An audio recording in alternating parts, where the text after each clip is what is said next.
Oke, semua kembali ke cat 10 dengan posisi -1. Kita mulai tuh. Wah, kak, pak.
Assalamualaikum warahmatullahi wabarakatuh. Selamat siang, pagi, atau malam, atau bahkan sore buat teman-teman yang udah bergabung nontonin di podcast kita hari ini ya. Hari ini kita akan berkenalan dengan salah satu living legend ya, Indonesia di bidang visual. Dan kita akan mengupas banyak banget tentang beliau dan juga tentang desain Indonesia. Tanpa panjang lebar, kita sambut siapa dia? Kak Arwan Pangerang. Halo, Kak Arwan. Ya, halo Mas Kiceng. Halo, sehat Mas? Alhamdulillah, luar biasa sehat. Gimana Mas kondisi di Bali ini Mas ya? Lagi di Bali ya posisinya? Ya, stay di Bali, ya lagi di Bali. Pandemi masih sama juga Mas ya di sana ya? Ya, kalau pandemi kan seluruh dunia itu merasakan efeknya. Mudah-mudahan kita berharap mudah-mudahan cepat berlalu dan kondisi kembali normal. Amin. Nah, Kak Arwan ini pengen tanya-tanya nih ya Kak Arwan ya. Kak apa Mas ya? Mas aja lah ya Mas ya. Lebih mesra, asik. Kita pengen tahu nih Mas soal desain Indonesia nih. Jadi pengen ngupas sejarahnya desain Indonesia nih Mas. Jadi asal mula komunitas ini terbentuk gimana loh Mas? Cerita dikit dong. Ya, oke. Jadi desain Indonesia itu sebetulnya mulainya dari WhatsApp grup itu. Itu sebetulnya dipelopori oleh salah satu anggota kita itu, Mas Tito itu. Dari hasil kumpul-kumpul itu, kita berpikir apa yang bisa kita berikan buat insan marching band Indonesia, terutama di bidang visual, real design.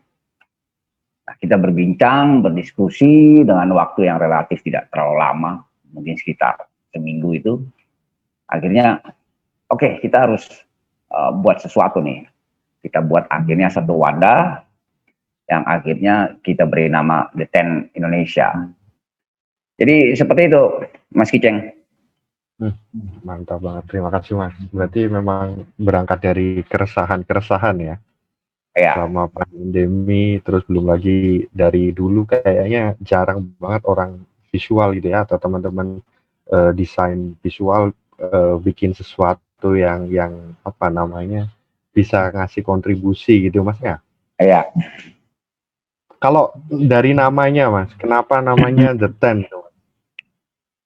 Pakai dari namanya. Jadi kenapa namanya The Ten? Karena waktu itu kita ber-10 orang. 10 orang itu semuanya orang-orang visual. Karena memang komunitas ini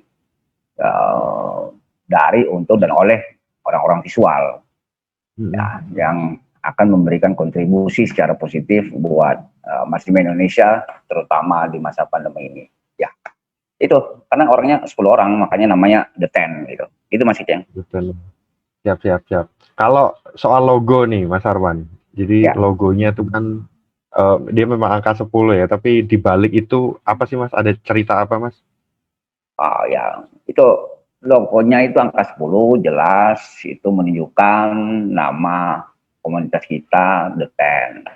Di belakang angka 10 itu ada gambar field display, itu artinya The Ten ini terdiri dari orang-orang visual. Kemudian itu ada warna merah dan putih, itu menunjukkan kita adalah cinta tanah air. Jadi begitu Mas Kiceng. Jadi memang tetap ada unsur Indonesianya Mas ya, membawa mengharumkan nama Indonesia lah ya, paling kita sebagai anak buat bangsa visual itu, lah ya. Ya, sebagai anak bangsa kita harus tetap cinta tanah air itu. Itu dia, mantap. Nggak boleh kacang nggak boleh lupa kulitnya lah ya tetap. Kalau organisasi Mas, di The Ten tuh kira-kira apa sih Mas? Sedikit mungkin bisa diceritain. Ya, organisasi yang kita bentuk tentunya ada strukturnya dan ada bidang-bidang yang dikoordinir oleh masing-masing orang. Tentunya bidang-bidang yang kita bentuk adalah yang berkaitan dengan visual, ya. Di antaranya kita punya divisi program yang akan membahas program aplikasi marching band juga ada di situ. Kemudian kita punya divisi perlombaan, competition, ya tentunya yang berhubungan dengan competition. Kemudian kita punya divisi penjurian, ya, kemudian punya posisi litbang dan lain sebagainya. Ya itu semuanya berkaitan dengan dunia visual. Begitu. Kalau litbang tuh berarti ngapain aja tuh Mas? Maksudnya job deskripsinya tuh? Ya, untuk litbang itu lebih banyak ke riset gitu, riset tentang pengetahuan tentang marching band yang bisa nanti dikembangkan, kira-kira mana yang lebih cocok dipakai di Indonesia, mana yang lebih konsisten, mana yang lebih baik untuk dipakai teknisnya di dunia marching band visual. Itu dia riset di situ. Jadi kita akan memberikan pembelajaran kepada insan marching band Indonesia khususnya di bidang visual dengan hasil riset dari litbang itu. Begitu Mas Kiceng. Luar biasa ya, berarti maksudnya aspek visual dalam marching band drum corps ini memang dipikirin banget ya sama The Ten Indonesia ya. Ya, kita lakukan yang terbaik agar sistem pengajarannya bisa lebih efisien. Ya, mantap Pak. Kalau dari The Ten Indonesia tuh Mas, kan maksudnya anggota inilah ya, awal mulanya nih memang 10 orang tuh, tapi bisa nggak sih Mas kalau orang itu, maksudnya organisasinya tuh komunitasnya tuh tertutup atau siapa aja boleh atau gimana tuh Mas? Kita tentunya terbuka sekali untuk kawan-kawan, senior, adik-adik ya, yang ingin bergabung di Ten Indonesia. Ya, syaratnya hanya satu, berkecimpung di bidang visual. Karena memang komunitas ini memang kita khusus buat orang-orang visual itu. Kenapa hanya orang-orang visual? Ya, memang kita mau mengembangkan tentang visual. Memang visual itu jarang sekali ada yang mau menekunin itu. Kita mau ada kader-kader bangsa yang terbaik, yang mau dengan serius dan berkonsentrasi untuk belajar tentang bagaimana dunia visual marching band Indonesia. Begitu, Mas Kiceng. Ya. Berarti siapapun teman-teman yang mau gabung aja, join aja, mungkin lebih kepada mau berkontribusi kepada perkembangan marching band atau drum corps atau drum band khususnya di bidang visual di Indonesia gitu kali ya Mas ya? Ya, di bidang visual kita akan kembangkan itu agar bisa jauh lebih baik di kemudian hari. Amin. Sementara ini Mas, kendala dari The Ten Indonesia apa sih Mas? Kayak kan anggotanya tuh nggak satu lokasi gitu kali ya Mas? Maksudnya di Indonesia kan menyebar tuh. Apa sih Mas kendalanya Mas sementara ini Mas yang dihadapi The Ten Indonesia? Kendala sebenarnya kendala yang paling urgent itu sebenarnya nggak ada itu sebenarnya.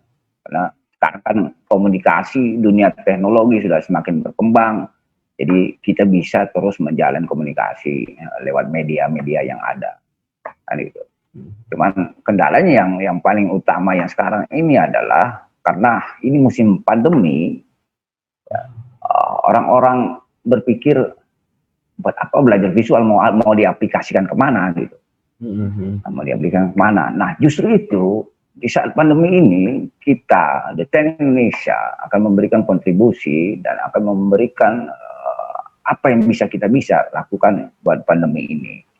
Nah, jadi jangan khawatir, kita akan terus mengembangkan visi dan misi kita agar dalam masa pandemi ini anak-anak muda mau belajar tentang visual. Jadi kendalanya di situ, Banyak dari anak-anak muda itu yang sebenarnya punya potensi untuk belajar visual, dia berpikirnya nggak bisa lakukan apapun dalam masa pandemi ini.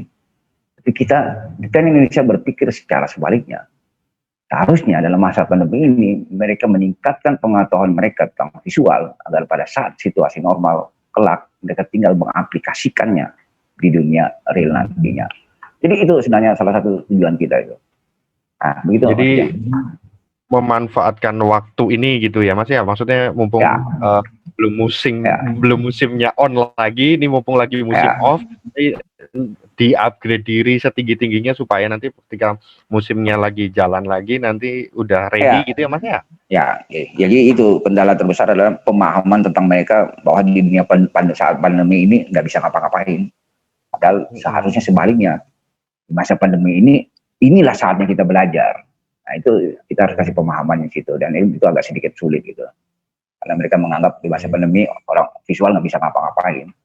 Padahal banyak hal yang bisa mereka lakukan. Gitu. Siap.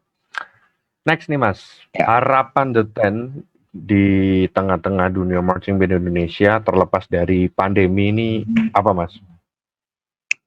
Itu tentunya kita harus mempunyai satu visi misi ke depan, ya, yang harus mempunyai gagasan yang besar hingga bisa mencapai sesuatu yang jauh lebih baik. Nah, jadi harapannya kita pengen itu insan marching band akan lebih banyak belajar tentang dunia visual marching band. Harapannya akan lebih banyak orang-orang visual yang akan memberikan kontribusi terhadap dunia marching band Indonesia. Harapannya visual itu tidak dipandang sebelah mata, gitu ya. Tidak dipandang sebelah mata, maksudnya harus selalu bersinergi dengan bagian-bagian lainnya, bagian musik lain.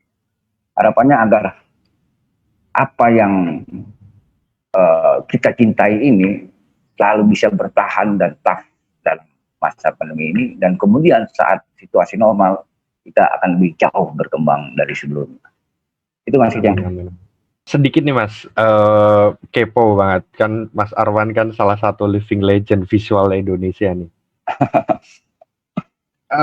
Jauh nggak sih Mas perbedaan dulu misalnya tahun 90, 2000, 2010, 2020 gitu-gitu Mas, selama setiap dekade ini dari segi visual tuh yang Mas Arwan rasakan gimana sih?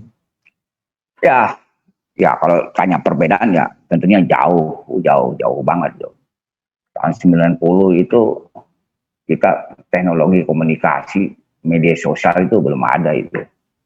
Jadi sumber ilmu yang kita dapatkan, kalau zaman dulu saya mau nonton DCI itu sampai minjem apa namanya video beta itu, tahu nggak kalau kalian tuh video VHS yang kotak itu. Itu minjemnya aja sulitnya luar biasa. Kita nggak ada referensi sama sekali. Bahkan bagaimana dulu saya kebetulan orang beras gitu ya, bagaimana dulu meniup dengan benar kita nggak tahu, pokoknya yang penting bunyi itu secara musik. Nah secara visual juga kita nggak tahu itu yang bagaimana sebenarnya itu jalan drillnya marching band itu. Sampai kemudian ada marching band Sampurna datang ke Indonesia dan kita baru tahu di situ, oh itu jalannya kok kayak orang kayak gitu. Jadi kita aneh lihatnya waktu itu. Tapi belakangan baru kita tahu bahwa itulah cara jalan yang paling efektif agar kualitas dari musiknya itu bisa jauh lebih baik. Di tahun 90 kendalanya memang di sumber informasi tentang marching band sulit kita dapat. Ya. Jadi kita hanya lebih banyak lebih banyak berimajinasi secara otodidak aja dan berkembang begitu aja. Entah itu benar apa enggak, kita nggak tahu itu. Itu yang kejadiannya di Bali. Saya nggak tahu tempat kita yang mungkin jadi jauh lebih bagus itu. Nah, kemudian di tahun saya dapat Pioneer pertama kali itu tahun 97. Tapi waktu itu pelatih saya yang menggunakan Pioneer versi yang lama itu. Ya, versi lama. Dan itu saya sangat senang sekali dapat aplikasi itu dan sangat membantu. Yang sebelumnya kita istilahnya dulu tarsoni itu, tarik sono sini, ya sekarang kita pelajari, besoknya lupa aja, berubah lagi chattingnya, dan itu sangat buruk sekali itu tuh proses pelatihan. Kemudian saya dapat Pioneer itu sangat luar biasa dan saya senang sekali, menginspirasi, dan kita bisa lihat hasilnya langsung di situ. Itu tahun 97 itu saya dapat Pioneer itu, tapi masih pelatih saya yang gunakan. Dan tahun 2000 saya gunakan Pioneer itu, Pioneer versi lama tahun 2000. Dan berkembang terus, Pioneer-nya mulai berkembang dengan versi yang berbeda-beda, dan kita semakin senang karena semakin banyak fitur-fitur yang ada di situ, semakin banyak yang bisa kita evaluasi dan kita lihat langsung dari komputer kita gitu. Jadi itu sangat membantu sekali, dan perbedaannya sangat jauh luar biasa gitu. Kita nggak khawatir lagi pada saat perbedaan transisi terjadi tabrakan dan lain sebagainya, itu kita nggak khawatir lagi gitu. Dan imajinasi kita semakin berkembang karena fasilitas yang kita dapat juga semakin baik, jadi kita terus meningkatkan diri. Dan saya rasa itu adalah bagian progres dari sesuatu progres yang harus dilakukan. Tidak harus menuntut kesempurnaan, tapi minimal kita bisa mendekati itu dengan fasilitas teknologi yang semakin berkembang. Dan saya rasa sekarang jauh lebih baik lagi untuk dunia visual itu. Nah, cuman persoalannya adalah ketertarikan orang-orang terhadap dunia visual khususnya untuk belajar tentang real design itu menurut saya itu masih minim. Nah, itu salah satu alasan kenapa DTEN ini didirikan, itu karena ketertarikan insan muda terhadap real design itu masih kurang. Ditambah lagi dengan situasi pandemi ini, mereka semakin berpikir, ya buat apa belajar real design karena nggak bisa aplikasikannya kemana-mana. Padahal sebetulnya banyak hal yang bisa diaplikasikan setelah mereka mau belajar. Begitu, Ciceng. Siap, mantap banget. Isinya daging semua ini obrolan sama Mas Arwan Pangeran nih, Ketua dari The Ten Indonesia. Saya pribadi mewakili The Ten Podcast mengucapkan terima kasih banyak Sama-sama. waktunya. Ya. Sudah meluangkan waktu ngobrol. Tetap sehat terus ya Mas ya di sana. Amin. Kegiatannya tetap sehat. Semoga yang sedang dikerjakan lancar semua. Amin. Terus sukses buat The Ten Indonesia Mas ya. Amin. Terima kasih. Ya Mas, terima kasih. Saya pamit Mas. Wassalamualaikum warahmatullahi wabarakatuh. Selamat Mas. Thank you Mas. Waalaikumsalam warahmatullahi wabarakatuh. Oke, semua kembali ke chat 10 dengan posisi -1. Kita mulai. Tuh, wa, ka, pa.